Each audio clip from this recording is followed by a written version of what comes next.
Debates. I'm joined by Oscar Valero from Euronews' Spanish service. And Oscar, it is really quite ironic that one of the main topics at this debate last night was women's issues discussed by these four male candidates.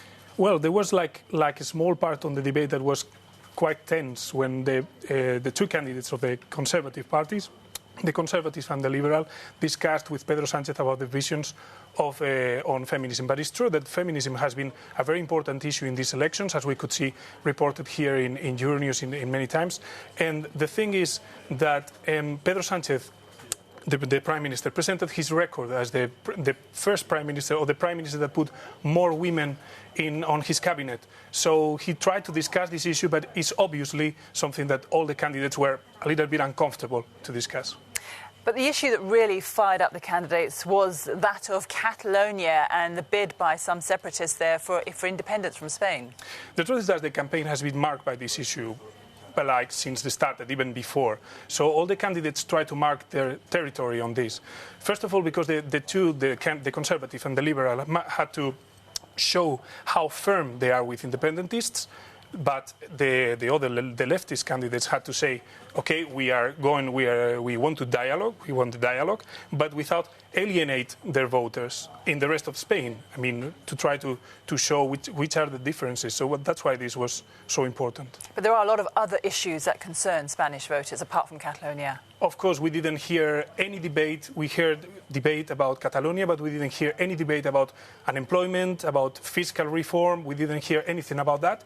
We just heard four monologues about their measures, but they didn't discuss about that. It was Catalonia all the time. And tonight we can expect more or less the same, because it was the main issue in the campaign. Oscar, thank you very much for that. And still to come here on Euronews tonight, we hear about Oscar Valero from our Spanish service. So, Oscar, were there any clear winners from this debate? Well, I don't think so. I think the debate was exactly like the first one. Even worse, I mean, in these terms, because to know a winner, because they knew already what they were going to do and what they were going to say.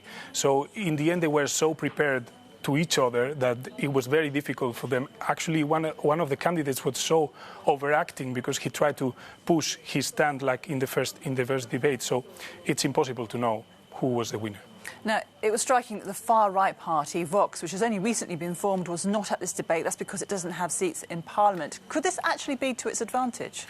I think so. Actually, they admitted some days ago in a private group with journalists, it was clearly a mistake. They admitted that it was better for them not to go to the debate, because they think that if they don't have to confront criticism from other candidates, it will be better for them. And actually, it makes sense, because the candidate, Abascal, he has been in a very low profile in the whole campaign, only doing interviews that were not very tough for him. So briefly, do you think there are still many undecided voters? Yeah, clearly. The polls say that never before in history has been so many people deciding their votes the last week or even the last day, the day of the elections. Oscar, thank you very much for that.